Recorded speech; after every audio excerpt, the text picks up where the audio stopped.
How to activate Halifax credit card account. Let's get started. Launch your preferred browser. Over here, you're going to find the search box. Type in Halifax credit card and then search for it. Different website links will appear. Navigate to the very first one website option, halifax.co.uk. Open it.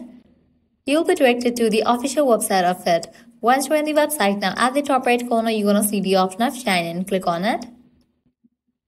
Now here you have to provide your account's credentials to log into your account. In the case you haven't registered for internet banking, you can click on this option of register for internet banking and go through the process. Once you create the account, now you have to log in. Go ahead and type in your username, password, and then you can click on continue. After you log in, you will land to the dashboard. Once you're in the dashboard, navigate to the credit card section. Go ahead and click on it. Then select the option of activate credit card and continue through the process for the activation of credit card.